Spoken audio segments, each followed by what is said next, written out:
नमस्कार मित्रांनो. आज मी तुम्हाला कोणतीही इन्व्हेस्टिंग टिप किंवा म्युच्युअल फंड विषयी बोलणार नाही.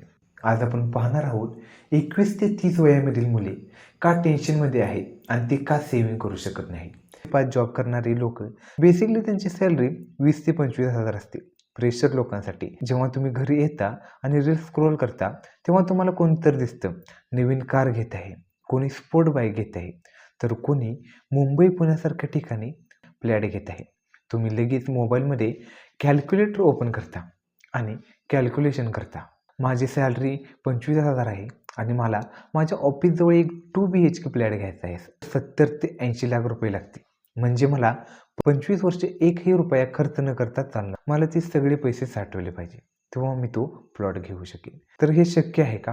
कारण तुमचे ट्रान्सपोर्ट चार्जेस, रेंट, ग्रोसरी हे खर्च आहेतच ना. त्यामुळे तुम्ही विचार करता, अरे मी ते घेऊ शकत नाही.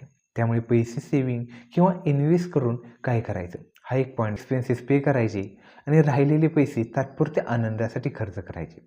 तर या ट्रॅपमधून बाहेर कसं पडायचं? 2010 ते 2012मध्ये तुम्ही IT कंपनीमध्ये काम करत असाल तर तुमची सॅलरी 2,50,000 ते 3 लाख होती आणि आत्ता 3 लाख ते 4 लाख झाले आहे. पण तुम्ही पाहिलं 2010 ते 12मध्ये प्लॉटची किंमत 30 ते 35 लाख होती आणि आत्ता 70 ते 90 लाख आहे.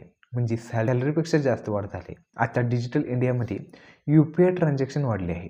तुम्हाला समजतं की तुमची सॅलरी क्रेडिट झाली आहे, पण UPI ॲप्समुळे पैसे कुठे खर्च होतात ते समजत नाही आणि महिन्याच्या शेवटी पैसे पुरत नाहीत आणि परत तुम्ही विचार करता, यार या सॅलरीमध्ये माझं काय होणार?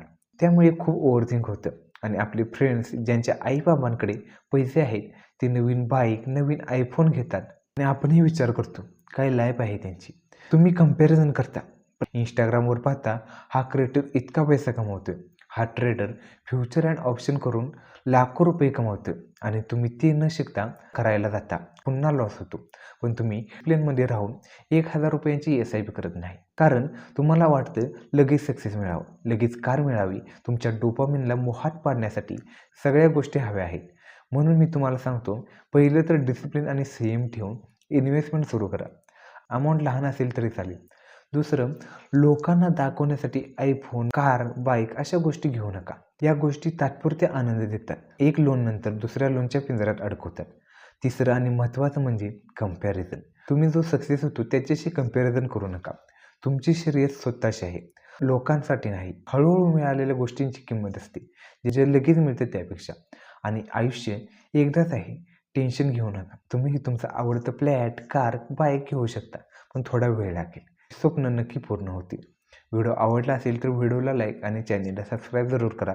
धन्यवाद.